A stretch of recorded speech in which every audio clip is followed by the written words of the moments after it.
invención del Dr. Freud. Episodio 1. El espíritu del conquistador.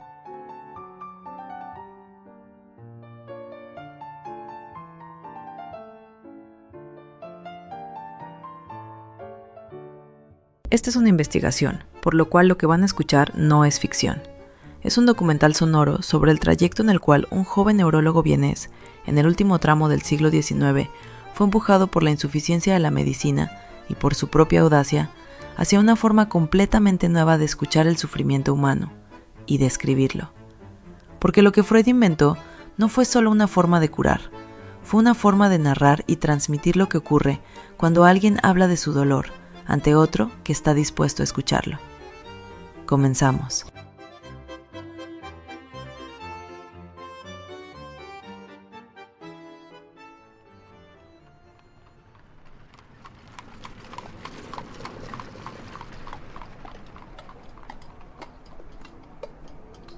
Viena, 1880.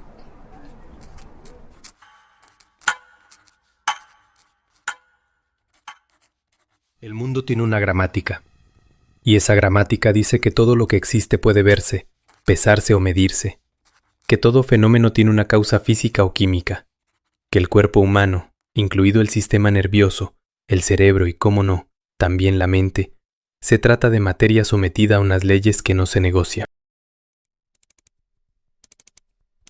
En los sótanos del Instituto de Fisiología, un joven investigador se inclina sobre el ocular de un microscopio. Se llama Sigmund Freud y tiene 20 y tantos años. Por ahora, y solo por ahora, no busca historias, sino que busca tejidos.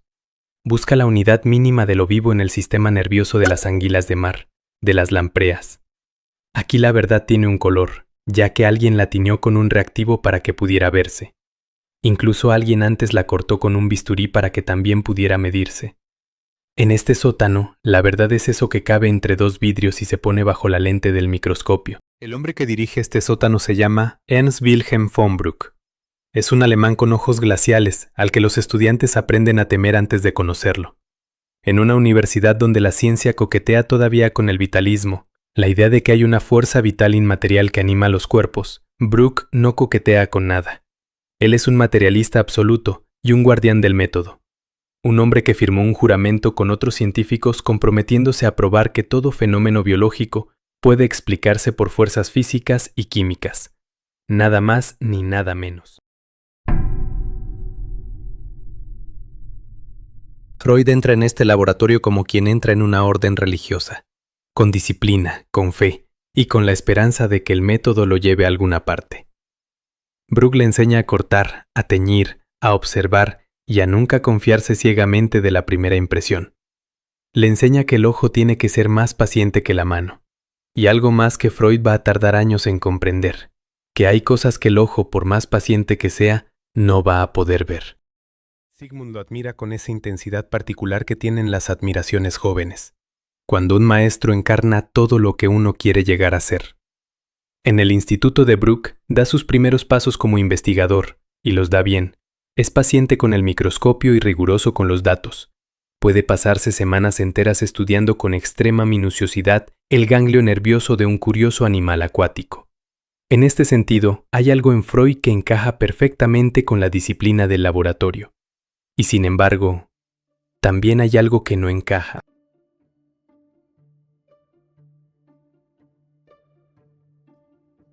No es todavía un pensamiento, es a lo sumo una incomodidad. Se representa como la sensación de que los hechos, los verdaderos hechos del sufrimiento humano, los que llegan a los consultorios y hospitales de Viena en forma de cuerpos que tiemblan, que paralizan, que hablan sin poder hablar, ya se huele de lejos que son hechos que no caben del todo en el portaobjetos del microscopio. La anatomía puede ser impecable, la preparación perfecta, el tejido correctamente teñido y correctamente cortado, y aún así, hallarnos frente a un cuerpo que parece guardar silencio justo cuando más importaría que hablara. Freud no sabe todavía qué hacer con eso. Nadie le ha enseñado a hacer nada al respecto, pero él lo nota, lo guarda y lo deja crecer.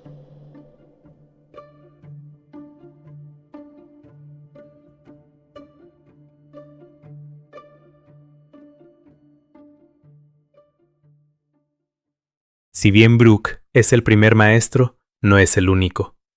Algunos años después, Freud deja el laboratorio del Instituto de Fisiología, no porque quiera, sino porque la carrera académica paga poco, y él necesita dinero para llegar a casarse y progresar. En ese contexto, entra entonces en el Hospital General de Viena, y allí, además del clínico Nothnagel, se encuentra con Theodor Meinert. Meinert es psiquiatra, pero no la clase de psiquiatra que pregunta ¿cómo se siente usted? Es más como un cartógrafo del cerebro, un hombre que ha construido mapas anatómicos que reflejan la ilusión de que todo está cubierto, de que todo tiene un nombre y una ubicación precisa. Desde esta perspectiva el cerebro es un territorio del cual Meinert conoce cada parcela. En este servicio, lo que domina es una patografía visual, un registro donde todo lo que importa es lo que el ojo del médico puede ver y el bisturí puede confirmar.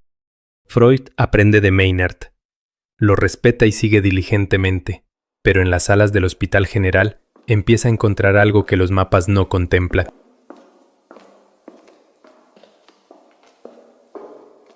Ya allí ve pacientes con miembros paralizados que no siguen la ruta de los nervios, anestesias que no respetan la distribución anatómica del sistema nervioso, que la ignoran, como si el cuerpo tuviera otra geografía. Pero esto no es un error de observación. Freud observa bien. Breuck se encargó de eso. Es otra cosa. Es el encuentro con algo que el modelo no contempla, y no se alcanza a detectar bien.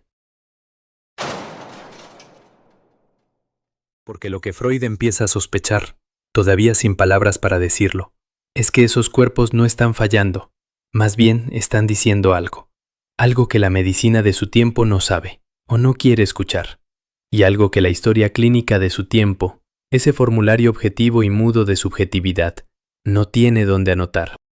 El síntoma no es ruido en el sistema, el síntoma es un mensaje, y para leer un mensaje no alcanza ni el microscopio, ni el mapa, ni la brújula. Hace falta otra forma de escuchar y de registrar lo que está pasando. Freud todavía no sabe qué es esa otra cosa, pero alguien, muy cerca, está a punto de mostrársela.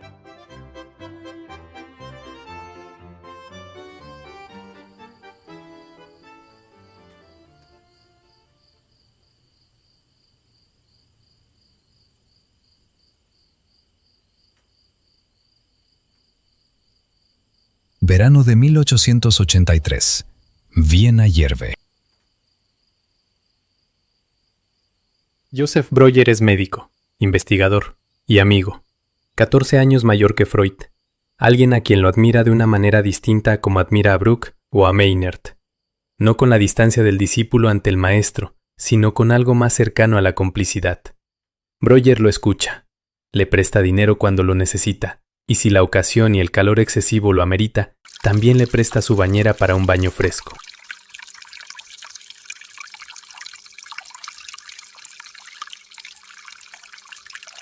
Luego del baño, la noche sigue con una comida en el gabinete del dueño de casa, hasta que en determinado momento, el experimentado colega abre un cajón y saca de ahí unos papeles a partir de los cuales comienza a hablar de una paciente. Momento antológico, en la cima de la amistad.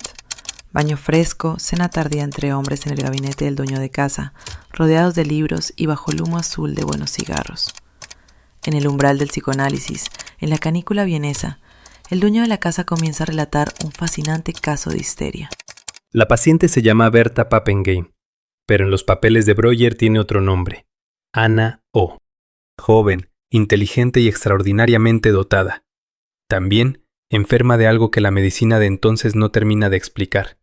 Parálisis, contracturas, alteraciones de la visión y hasta periodos en que solo puede hablar en inglés aunque su lengua materna es el alemán. Es un cuerpo que habla lenguas que los galenos no reconocen. Breuer la trató durante casi 2 años, y lo que descubrió, casi sin buscarlo, es que cuando Anna O hablaba, cuando podía poner en palabras lo que le pasaba, los síntomas cedían. No siempre, no completamente, pero cedían. Ella misma le puso nombre a eso. Lo llamó Talking Cure, es decir, la cura por la palabra. Y Freud escucha. Claro, no es la primera vez que oye hablar de histeria. Tampoco es la primera vez que escucha a un médico describir síntomas que no caben en la anatomía. Pero esto es distinto. Esto no es una clasificación. Esto es una historia. Una mujer que tiene nombre y que tiene una vida que se coló en su cuerpo de maneras que ningún estudio complementario puede explicar. Y hay un médico que en lugar de mirarla, la escuchó. Se reconoce algo distinto en ese relato, es evidente. Freud encuentra algo en la estructura de ese caso, en la idea de que el síntoma es un mensaje, de que la palabra puede ser un instrumento terapéutico y de que el paciente sabe algo que él mismo no sabe que sabe, que encaja con la incomodidad que viene cargando desde las salas del Hospital General. Lo que sale de esa casa no es un dato más, es una pregunta nueva que va a tardar algunos años más antes de formularse del todo. Breuer, en cambio, guarda los papeles de Ana O en el cajón. No los publica, espera. Resulta que a él le preocupa mucho lo que puede pasar si los muestra. Le asustan las reacciones y las repercusiones que podría tener un caso así. Freud, atento, se da cuenta. Toma nota de esa dubitativa demora, de la excesiva cautela se podría decir. Y algo en él decide que cuando llegue su momento, no va a ser uno más de los que guarda los papeles en el cajón. Viena, 1885. La Ringstraße es el bulevar más ambicioso de Europa. 2 kilómetros de fachadas neoclásicas, neogóticas, renacentistas. Cada edificio en un estilo distinto. Cada estilo tomado de una época de grandeza europea, que Viena decide honrar. Algunos la llamaron una ciudad Potemkin, porque detrás de las fachadas principescas había apartamentos corrientes. Algunos nuevos poderosos vivían fingiendo como si vivieran en los más grandes palacios. Freud patea estas calles. Conoce bien su ciudad. Sabe lo que la Ringstraße dice de ella misma y lo que calla. Pero lo que Sigmund necesita en su carrera en este momento está claro. Conseguir una beca. El Fondo de Jubileo de la Universidad de Viena financia viajes de investigación para médicos prometedores. Y Freud quiere ir a París para ver a Charcot, claro. Sin embargo, esa beca no se consigue sola. Hay que convencer a los que deciden. Y para validarlo, se requiere presentar por escrito los avales correspondientes. Se entiende perfectamente. No basta con tener razón. En Viena, en cualquier ciudad, en cualquier época. No basta con tener razón. Hace falta que alguien con nombre y peso institucional brinde su apoyo. Pero además, no hay que olvidarse de la extranjeridad y dificultades que enfrenta Freud en su tiempo. Es un joven judío en una ciudad donde el antisemitismo crece a vistas de todos. En más de un sentido, es un outsider y un extranjero en su propia profesión, papel difícil de sobrellevar. Un hombre en esa posición necesita más credenciales que cualquier otro para que se le abran las puertas. Lo sabe y por lo tanto actúa en consecuencia.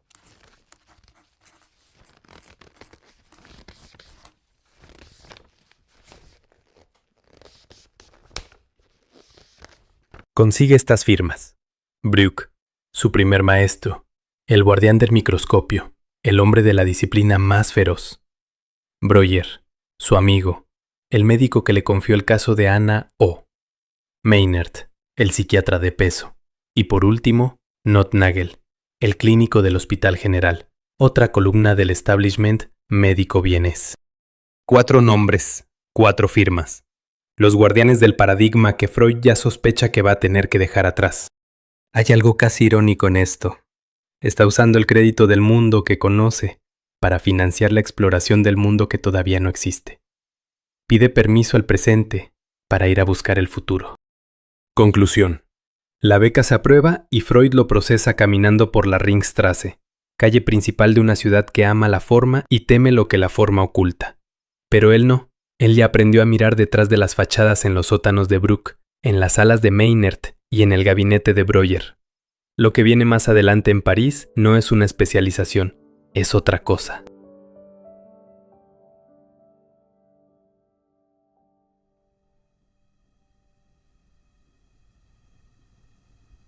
Pero en su ámbito más privado hay un Freud que nadie ve en el laboratorio.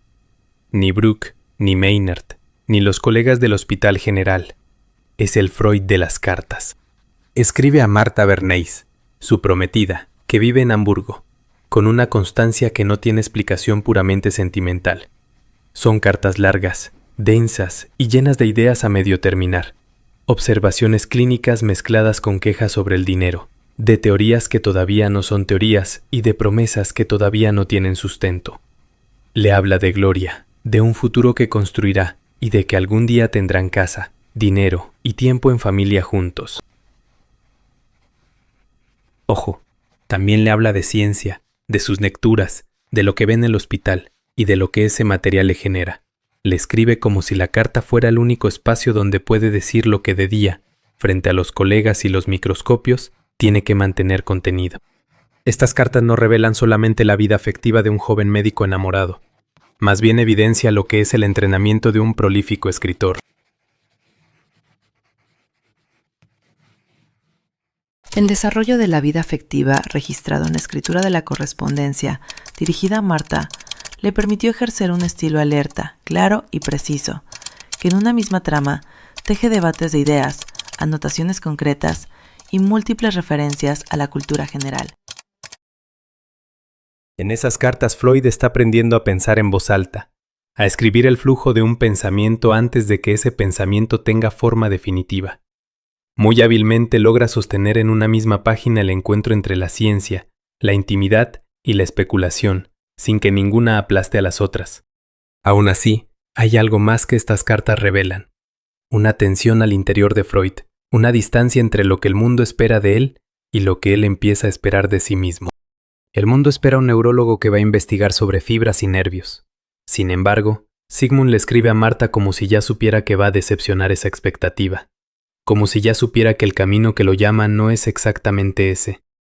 Eso también es Freud. No solo el investigador del microscopio, no solo el diplomático que recolecta avales, este también, el hombre que llena páginas en la oscuridad, buscando la forma de algo que todavía no tiene nombre.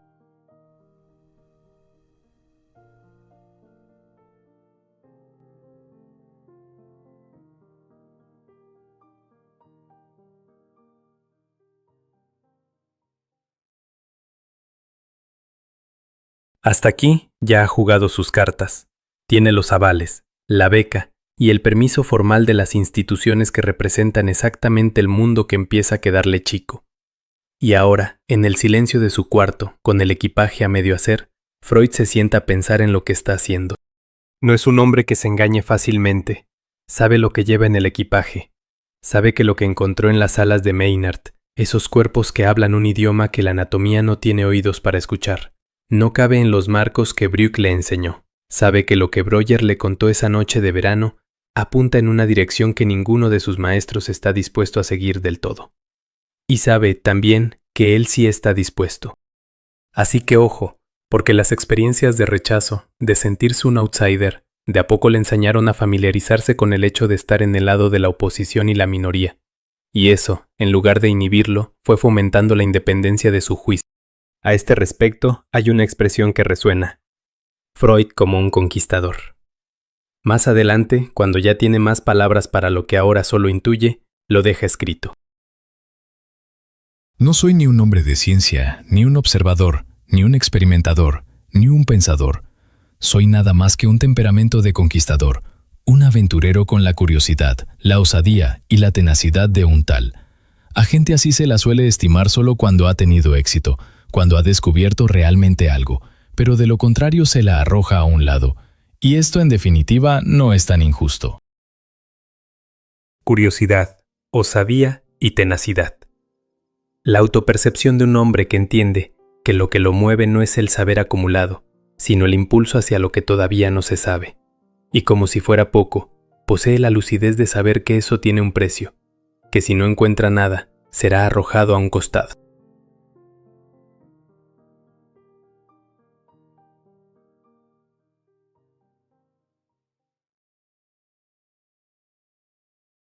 Octubre de 1885.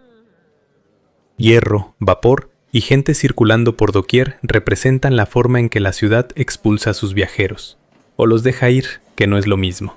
Freud sube al tren en la estación de Viena, con destino a Francia. Tiene 29 años.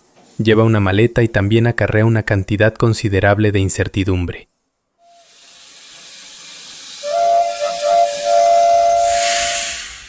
El tren se pone en marcha. Los edificios de la Ringstrasse, esas fachadas que imitan grandezas de otras épocas, se achican y desaparecen, mientras que lo que queda es el campo, el ritmo del tren y el pensamiento. El viaje toma 20 horas hasta París, tiempo suficiente para que una etapa termine y algo nuevo comience. En el horizonte, la Salpêtrière y Charcot, un hombre que trabaja con la histeria como nadie en Europa. Será asimismo un maestro que va a enseñarle cosas que Viena no podía enseñarle. Pero eso es después. Ahora hay rieles y hay velocidad. Hay un hombre de 29 años que por la ventanilla va mirando cómo el imperio austrohúngaro queda cada vez más atrás.